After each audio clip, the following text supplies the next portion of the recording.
Hello students, so now I am discussing stereochemistry of E2 reaction. Previously हमने क्या discuss किया था, आपका E2 रिएक्शन में ही हम पढ़ रहे थे, जिसमें कि हमने सेरजेफ रूल और हॉफमैन रूल पढ़ा कि किस समय क्या कारण है कि सेरजेफ प्रोडक्ट बनता है और किन कंडीशंस में, जो 4 कंडीशंस हैं उनमें हॉफमैन प्रोडक्ट बनता है। और उसको हमने पूरा डिटेल में देखा कि क्या उसमें क्या केमिस्ट्री है कि हमारा हॉफमैन प्रोडक्ट मेजर प्रोडक्ट बना। ठीक है, अब मैं जो डिस्कस कर रही हूँ वो कर रही हूँ स्टीरियो केमिस्ट्री के प्रोस्पेक्ट में। हम E2 रिएक्शन को जब देखते हैं तब क्या होता है। ठीक है, अब हमें मालूम है, देखो जो E2 एलिमिनेशन है, ठीक, उसमें क्या होता है, 2 चीज़ रिमूव होती हैं। यदि एक जनरल एग्जांपल देखें एल्किल हैलाइड का, जब हम क्या करते हैं बेस के साथ रिएक्शन करते हैं तो एक जगह से क्या निकलता था, H, और दूसरी तरफ से X निकलता था। ठीक है, H और X। ठीक, अब क्या होता है, देखो जो H और X है, पहला पॉइंट, H और X दोनों सेम प्लेन में होने चाहिए। क्यों होने चाहिए सेम प्लेन में? क्योंकि जब क्या होता है, H और X इनका एलिमिनेशन होता है, ये निकलते हैं, तो उस कंडीशन में क्या होता है, कार्बन कार्बन डबल बॉन्ड बनता है ना। जैसे हमने एक E2 रिएक्शन का जो सिंपल एग्जांपल है, जब उसका डीहाइड्रोहेलोजिनेशन होता है तो क्या फॉर्मेशन होता है आपका, कार्बन कार्बन डबल बॉन्ड का फॉर्मेशन होता है। ठीक, अब हम जानते हैं, देखो डबल बॉन्ड कब फॉर्म हो सकता है, जब एक कार्बन का p ऑर्बिटल दूसरे कार्बन के p ऑर्बिटल से क्या होगा, ओवरलैप होगा, तभी तो क्या बनेगा, डबल बॉन्ड का पाई बॉन्ड बनेगा। पाई बॉन्ड का जनरेशन कैसे होता है, कैसे बनता है पाई बॉन्ड, जब दोनों कार्बन के p ऑर्बिटल ओवरलैप करेंगे। अब ओवरलैप कब करेंगे, जब दोनों कार्बन के p ऑर्बिटल सेम प्लेन में होने चाहिए। ठीक है, यदि क्या होगा, एक p ऑर्बिटल ऐसे है और दूसरा p ऑर्बिटल परपेंडिकुलर है, तो क्या होगा, ओवरलैपिंग नहीं हो पाएगी। तो ओवरलैपिंग के लिए क्या होना चाहिए, एक p ऑर्बिटल ऐसा है तो दूसरा p ऑर्बिटल भी ऐसा ही होना चाहिए, तभी क्या हो सकता है, उनके बीच में ओवरलैपिंग पॉसिबल है। तो पहला पॉइंट, जो E2 एलिमिनेशन होता है उसमें जो पाई बॉन्ड फॉर्मेशन होता है वो इंडिकेट करता है कि जो ये दोनों ग्रुप्स निकल रहे हैं H और X, वो दोनों क्या होने चाहिए, आपके सेम प्लेन में होने चाहिए। ये क्लियर है, क्यों? क्योंकि जब सेम प्लेन में होंगे तभी उन कार्बन्स के मिडल में पाई बॉन्ड का फॉर्मेशन हो सकता है। और हम जानते हैं पाई बॉन्ड का फॉर्मेशन कब हो सकता है, जब क्या होंगे, 2 p ऑर्बिटल पैरेलल होंगे, एक दूसरे के पैरेलल होंगे, तभी क्या होगा आपका, उनका ओवरलैप कर पाएंगे और पाई बॉन्ड बनेगा। तो H और X सेम प्लेन में होने चाहिए। ठीक है, अब सेम प्लेन में होने के लिए मतलब पेरीप्लेनर होना चाहिए।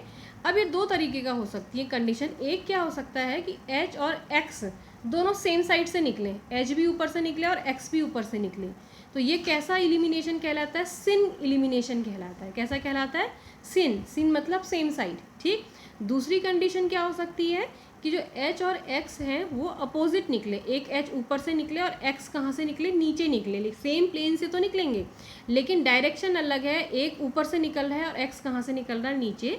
तो ये क्या कहलाता है, आपका एंटी एलिमिनेशन कहलाता है। ठीक है, तो ऊपर वाला क्या कहलाता है, सिन एलिमिनेशन, क्योंकि प्लेनर है तो इसको बोलते हैं सिन पेरी प्लेनर एलिमिनेशन कहते हैं, और दूसरा ऊपर और नीचे से निकल रहे हैं तो इसको बोलते हैं एंटी पेरी प्लेनर एलिमिनेशन कहते हैं। ठीक, जैसे कि अब ये जो दिखाया गया है, देखो न्यूमैन प्रोजेक्शन के फॉर्म में दिखा रखा है कि सिन एलिमिनेशन की क्या कंडीशन होंगी, कि एक कार्बन से H भी ऊपर होना चाहिए और दूसरे कार्बन से X भी ऊपर होना चाहिए। मतलब कौन सी फॉर्म है ये, इक्लिप्स्ड फॉर्म है। कौन सी फॉर्म में होगा आपका, सिन एलिमिनेशन तब हो सकता है जब दोनों कार्बन के हाइड्रोजन और X क्या होगा आपका, सेम निकलेंगे। इसका मतलब वो किस फॉर्म में होना चाहिए, आपका इक्लिप्स्ड फॉर्म में होंगे। ये कौन सा प्रोजेक्शन है, आपका न्यूमैन प्रोजेक्शन है। ठीक है, ये वाला क्या होता है आपका न्यूमैन प्रोजेक्शन, और ये वाला कौन सा प्रोजेक्शन दिखाया है, सोहर्स प्रोजेक्शन। और सोहर्स में यदि दिखाना है सिन एलिमिनेशन तो क्या होगा, एक कार्बन से H भी हम ऊपर दिखा रहे हैं, देखो, और दूसरे कार्बन से X भी हम ऊपर दिखा रहे हैं, तो ये क्या होंगे, दोनों सेम साइड से निकल रहे हैं, तो ये कौन सा एलिमिनेशन कहलाता है, आपका सिन पेरी प्लेनर एलिमिनेशन हो गया। ठीक, अब दूसरा एंटी में, ये भी क्या है आपका न्यूमैन में, एंटी का मतलब क्या हुआ, एक ग्रुप यदि ऊपर है तो दूसरा एंटी मतलब वो आपका 180 डिग्री पर होना चाहिए डायहेड्रल एंगल। ठीक है, तो एक H ऊपर है तो X कहाँ आएगा, नीचे, यही तो एंटी फॉर्म होगी। और एंटी फॉर्म में यदि इस तरीके का अरेंजमेंट है तो ये कौन सी फॉर्म है, आपका न्यूमैन की स्टैगर्ड फॉर्म है। कौन सी फॉर्म है आपकी, स्टैगर्ड फॉर्म ऑफ न्यूमैन।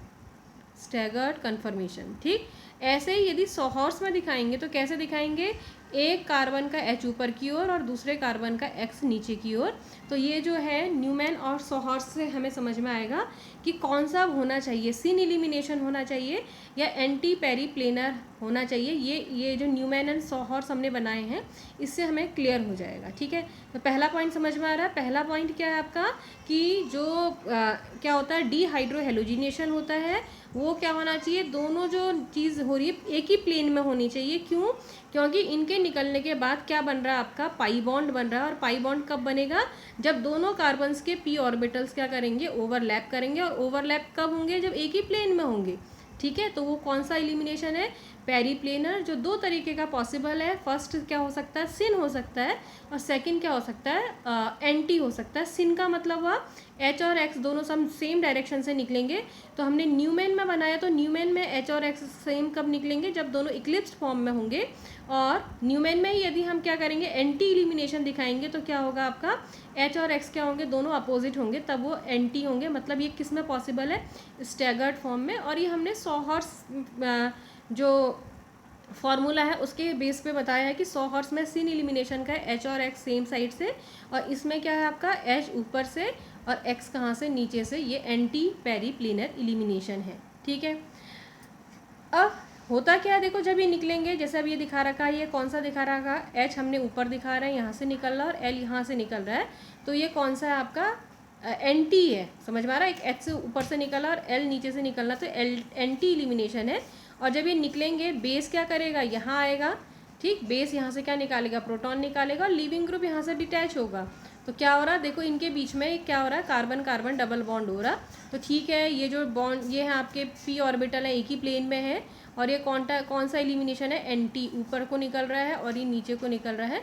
तो एंटी एलिमिनेशन है। और ये जो बीच में दिखाया है वो पार्शियल डबल बॉन्ड ओवरलैपिंग दिखा रखी। ठीक है, पार्शियल डबल बॉन्ड फॉर्मेशन दिखा रखा है, इन दोनों की क्या दिखा रखी है, ओवरलैपिंग दिखा रखी है। ठीक, लाइकवाइज इसके केस में देखो, सी है, हाइड्रोजन भी ऊपर से निकल रहा है और L भी ऊपर से निकल रहा है। तो दोनों क्या हो रहे हैं आपके, ऊपर से निकल रहे हैं। तो कौन सा एलिमिनेशन है, ये सिन एलिमिनेशन है। तो बेस क्या करेगा, यहाँ से आएगा, यहाँ पर दिखा भी दो, बेस आएगा H, और यहाँ से क्या ले जाएगा, H, बेस H के पास आएगा, यहाँ से प्रोटॉन निकालेगा, और यहाँ से क्या निकलेगा आपका, लीविंग ग्रुप। तो ये सिन फॉर्म में क्या है आपका, डबल बॉन्ड का फॉर्मेशन है। ठीक है, अब होता क्या है आपका, देखो सिन और एंटी दोनों हो सकते हैं, सिन और एंटी पेरीप्लेनर एलिमिनेशन दोनों हो सकते हैं। लेकिन होता क्या है आपका, जो मेज़र बनेगा वो कब बनता है, जब एंटी पेरीप्लेनर होगा। ये वाला एलिमिनेशन क्या होता है आपका, इसके थ्रू प्रोडक्ट बनता है, सिन से नहीं बनता। उसके क्या कारण है, देखो फर्स्ट मैंने लिखा है सिन कब बनेगा, जब सिन हो रहा है, सिन एलिमिनेशन हो रहा है, तो न्यूमैन का कौन सा प्रोजेक्शन दिख रहा है आपको, इक्लिप्स्ड फॉर्म दिख रही है। और जब एंटी हो रहा है तो न्यूमैन की कौन सी फॉर्म दिख रही है, एंटी एलिमिनेशन में स्टैगर्ड फॉर्म दिख रही है। ठीक है, इसलिए लिखा है सिन इक्लिप्स्ड फॉर्म में है और एंटी स्टैगर्ड फॉर्म में। और हमने जब कन्फर्मेशन पढ़ते हैं तो हम जानते हैं कि कौन सी फॉर्म मोस्ट स्टेबल होती है, सिन एंड इक्लिप्स्ड, स्टैगर्ड और स्क्यू में स्टैगर्ड फॉर्म सबसे ज़्यादा स्टेबल है। तो फिलहाल इन दोनों में यदि हम कंपेयर करें तो कौन सी फॉर्म, स्टैगर्ड। फर्स्ट कॉज ये है कि जो स्टैगर्ड फॉर्म से हो रहा है anti periplanar elimination, and staggered form is more stable then eclipsed form. ठीक, इसलिए ये स्टेबल है तो ये बनना चाहिए, ऊपर वाले से नहीं होना चाहिए, पहला पॉइंट। ठीक है, सेकेंड पॉइंट क्या है, देखो अब सेम साइड से अटैक है, ये बेस यहीं से अटैक कर रहा है। ठीक, और जैसे लिविंग ग्रुप माना क्लोरीन है, तो क्लोरीन के आउटर मोस्ट में क्या है आपके, लोन पेयर ऑफ इलेक्ट्रॉन है, 3 पेयर्स हैं, मतलब 6 इलेक्ट्रॉन है। ठीक, अब इसमें क्या है, यहाँ भी होंगे भाई, ये तो यहाँ भी हैं 6 इलेक्ट्रॉन्स, 1 2 3 4 5 6। ठीक, अब देखो जिस समय क्या हो रहा है, सिन एलिमिनेशन हो रहा है, तो बेस ऑलरेडी क्या होता है, बेस कैसा होता है, OH नेगेटिव, NH2 नेगेटिव। ठीक है, NH3 उसमें लोन पेयर, मतलब बेस कैसा होता है, इलेक्ट्रॉन रिच होता है। ठीक है, तो ये इलेक्ट्रॉन रिच है, और जो लिविंग ग्रुप है उसमें भी इलेक्ट्रॉन्स प्रेजेंट है। तो इन दोनों के बीच में क्या होगा, फिर आपका रिपल्सन होगा। तो रिपल्सन होने की वजह से ये वाले को फेवर नहीं करेगा, किस में, अब यहाँ तो इतना डिस्टेंस है, देखो बेस यहाँ से अप्रोच कर रहा है, समझ में आ रहा है, बेस यहाँ से अप्रोच कर रहा है और लिविंग ग्रुप इतना कम दूर है, तो यहाँ पर रिपल्सन क्या है, कम है। तो ये रिपल्सन कम है तो ये ज़्यादा स्टेबल फॉर्म है, और यहाँ पर दोनों क्लोज हैं, यहीं से H निकल रहा है, मतलब बेस को भी यहीं से अटैक करना है और जो लीविंग ग्रुप है उसके इलेक्ट्रॉन पेयर भी यहीं पर प्रेजेंट है। तो इसमें क्या है, रिपल्सन ज़्यादा है, और इसमें क्या है, रिपल्सन क्या है आपका कम है। समझ पा रहा? तो इसमें रिपल्सन ज़्यादा होने की वजह से ये अनस्टेबल स्टेट होगी, और जिसकी वजह से इससे आपका नहीं प्रोडक्ट बनेगा। तो प्रोडक्ट किससे बनेगा फिर, आपका Nt से बनता है। ठीक है, तो E2 की क्या स्टीरियोकेमिस्ट्री है, तो E2 में हम ये कहते हैं कि सिन पेरीप्लेनर इलिमिनेशन नहीं होता है। कौन सा इलिमिनेशन होता है, एंटी पेरीप्लेनर इलिमिनेशन होता है। क्या कारण है, पहला कारण ये है कि जिस समय हम एंटी पेरीप्लेनर इलिमिनेशन और सिन पेरीप्लेनर इलिमिनेशन को देखते हैं तो सिन के लिए न्यूमैन की इक्लिप्स फॉर्म होनी चाहिए और एंटी के लिए न्यूमैन की स्टैगर्ड फॉर्म होनी चाहिए, and staggered form is more stable then Eclipse form. पहला कॉज ये है। सेकेंड कॉज ये है कि बेस अप्रोच करता है प्रोटॉन को निकालने के लिए। सिन इलिमिनेशन में बेस भी उसी साइड से अप्रोच कर रहा है जहाँ पर लिविंग ग्रुप है, और लिविंग ग्रुप के पास भी इलेक्ट्रॉन्स हैं, जिसकी वजह से बेस इलेक्ट्रॉन रिच बेस है, और जो लोन पेयर है किसके, लिविंग ग्रुप के, उन दोनों के बीच में रिपल्सन होगा, तो सिन इलिमिनेशन अनस्टेबलाइज हो जाएगी। ठीक, तो इसकी अनस्टेबिलिटी की वजह से ये नहीं हो पाएगा। कौन सा होगा, एंटी पेरीप्लेनर इलिमिनेशन होगा। ठीक है, नेक्स्ट पॉइंट E2 की, यदि स्टीरियो केमिस्ट्री की हम बात करते हैं तो जो E2 रिएक्शन है वो स्टीरियो सेलेक्टिव है। ठीक है, इसमें क्या होता है, देखो क्या किया गया, R आपका क्या था, एक R फॉर्म है, ऑप्टिकली एक्टिव है, उसका जो कॉन्फ़िगरेशन है वो R है, उसको बेस के साथ ट्रीट कराया तो E और Z का मिक्सचर मिला। और ऐसे ही दूसरा फॉर्म था आपका S, उसको बेस के साथ ट्रीट कराया तो उसमें भी क्या मिला, E और Z। अब दोनों ही केस में जो मेजर प्रोडक्ट मिल रहा है वो मिल रहा है जो कि क्या होता है आपका, जिसका कन्फर्मेशन स्टेबल होता है, मोस्ट स्टेबल कन्फर्मेशन। और कन्फर्मेशन सिस E और Z में क्या होता है, E मीन्स क्या होता है आपका ट्रांसफॉर्म, और Z मीन्स क्या होता है, सिस फॉर्म। तो किसका होता है भाई, सिस और ट्रांस में आपका जो ट्रांसफॉर्म होती है वो क्या होती है, ज़्यादा स्टेबल होती है, किससे, आपका सिस फॉर्म से, ये हम जानते ही हैं। तो इसका मतलब कौन सा फॉर्म बनेगा, जिसका कन्फर्मेशन मोस्ट स्टेबल है, मतलब कौन सी फॉर्म बनती है फिर, ट्रांसफॉर्म मेजर बनता है, और सिस फॉर्म क्या बनता है आपका, माइनर बनता है। ठीक है, तो जो E2 रिएक्शन है स्टीरियो सेलेक्टिव रिएक्शन है, R और S दोनों थे, तो क्या देखा गया, ये एनालाइज किया गया कि R ने भी जो क्या है आपका मोस्ट स्टेबल कन्फर्मेशन है, R से भी वही बनता है और S से भी वही बनता है जो मोस्ट स्टेबल कन्फर्मेशन है। मतलब दोनों ही केस में E फॉर्म मेजर होती है और Z फॉर्म आपकी माइनर, मतलब ट्रांसफॉर्म मेजर, और जो सिस फॉर्म होती है वो माइनर होती है। नेक्स्ट पॉइंट, जब बीटा कार्बन किससे जुड़ा रहता है आपका, 2 हाइड्रोजन से। देखो ये है आपका अल्फा और ये कौन सा आपका बीटा। ठीक, होने को तो बीटा डैश यहाँ भी है, लेकिन सेडजेफ रूल्स के हिसाब से इलिमिनेशन होगा तो किन से होगा, इन दोनों के बीच से निकलेंगे, किससे, यहाँ से ब्रोमीन, और यहाँ से क्या निकलेगा, हाइड्रोजन। ठीक है, तो जो बीटा कार्बन है यदि वो 2 हाइड्रोजन से अटैच रहता है तो उस कंडीशन में भी जो कन्फर्मेशन ज़्यादा स्टेबल होगा वो बनेगा। मतलब इसके हम 2 पॉसिबल प्रोडक्ट मानते हुए चलेंगे। हाइड्रोजन यहाँ से निकलेगा तो क्या हो जाएगा, ये C2H5 C double bond CH double bond CH CH3। ठीक है, तो देख लो C double bond CH C2H5 CH3, ये कौन सी फॉर्म है, कौन सी सिस फॉर्म है। ठीक है, या कौन सी फॉर्म है, आपका Z फॉर्म है। सेकंड क्या है, C double bond C C2H5 और H, ये क्या है, ट्रांस फॉर्म दिख रही होगी, HH यहाँ दिख रहे हैं ट्रांस, या HS क्या दिख रहे हैं, सिस। तो ये क्या है आपका ट्रांसफॉर्म, और ये कौन सी फॉर्म है, सिस फॉर्म है। तो यदि बीटा कार्बन के पास 2 हाइड्रोजन होते हैं तो जो मोस्ट स्टेबल कन्फर्मेशन होता है कौन सा होता है, फिर वो ट्रांस होता है, वही आपका मेजर प्रोडक्ट होता है।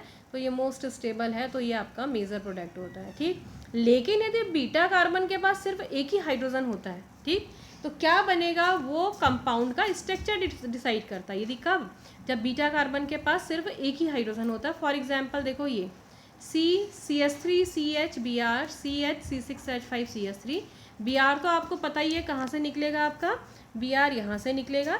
H कहाँ से निकलेगा आपका, वहाँ से तो निकलेगा नहीं, यहाँ से निकलेगा, मतलब इसको निकलना है। ठीक है, क्योंकि यहाँ से सेडजेफ प्रोडक्ट यहाँ से बन रहा है तो ये बनेगा। ठीक है, और चलो मानते हैं कि वो भी बन रहा होता तो हम उसको कंसिडर नहीं, वैसे इसमें क्या बनना चाहिए आपका हॉफमैन बनना चाहिए। फिलहाल यदि सेडजेफ बनता तो H और Br यहाँ से निकलता। ठीक है, अब H और Br यहाँ से निकलता तो क्वेश्चन ये है कि ये ई बनता या ये जेड बनता, तो वो इसके स्ट्रक्चर पर डिपेंड करता है, ठीक है। तो इसको हमने क्या करा, देखो न्यूमेन फॉर्म में लिखा, तो देखो H और H सेम साइड, Br और C6H5 सेम साइड, CS3 और CS3 सेम साइड। तो हमको मालूम है एक को हमने किससे दिखाना होता है, डॉट से। डॉट में कितने हैं, H CS3 और Br, मतलब मैंने इसको बनाया है H CS3 और Br, कहीं भी लिख दो। और दूसरा वाला जो है वो क्या लिख दिया हमने, सर्कल से। इससे भी क्या जुड़ा है, H। अब देखो H H सेम साइड है, तो यहाँ क्या होगा, इक्लिप्स फॉर्म बनाएंगे। H H same side, Br C6H5 same side, Br C6H5 same side, और CS3 CS3 same side, CS3 CS3 same side, ठीक है। अब होता क्या है, जो E2 का इलिमिनेशन होता है वो कैसा है, एंटी होना चाहिए। एंटी होने का मतलब क्या हुआ, जो H है एक कार्बन का H, और जो इसका नहीं, ये वाला है, एक कार्बन का H और दूसरे कार्बन का Br, दोनों एंटी होने चाहिए, अपोजिट होने चाहिए, ठीक है। तो इस Br को इस H के एंटी करने के लिए हमें इस Br को यहाँ लाना पड़ेगा, ठीक है। इस Br को यहाँ लाने का मतलब हुआ कितना डिग्री रोटेट करना, आपका 60 डिग्री रोटेट करना, ठीक है। ये 120 है, कितना है ये टोटल 120, तो इसका आधा लाना है, तो 60 डिग्री रोटेट करेंगे। तो देखो ये Br आ जाएगा यहाँ पर, ये CS3 आ जाएगा यहाँ पर, और ये हाइड्रोजन आ जाएगा यहाँ पर, ठीक है। दिख रहा है, ये H यहाँ आ गया, ये CS3 यहाँ आ गया, ये Br। अब ये कौन सा हो गया, एंटी दिख रहे हैं, हाइड्रोजन ऊपर और दूसरे कार्बन का Br नीचे। तो ये कौन सा इलिमिनेशन होगा, एंटी पेरीप्लेनर इलिमिनेशन। अब इनको निकाल दो, OH बेस दिखा दो कहीं भी, OH नेगेटिव, HBr निकल गया, तो ये और ये निकल गया। बचा क्या, देखो इस कार्बन से जो ऊपर वाला कार्बन था जिसको कि हमने डॉट से रिप्रेजेंट किया था, इस कार्बन से जुड़ा है CS3 और H, दिख रहा है, नीचे का Br नहीं है, CS3 और H। और जो दूसरा वाला कार्बन है सर्कल, ये इससे क्या अटैच है, ऊपर का H चला गया, तो ये CS3 और C6H5। अब हम इसका स्ट्रक्चर बनाएंगे। देखो एक कार्बन मैंने बनाया पहले ऊपर वाला, इससे क्या जुड़ा था, CS3 और H, कहीं भी बना दो फिलहाल, CS3 और H बना दिया। और इन दोनों के बीच में डबल बॉन्ड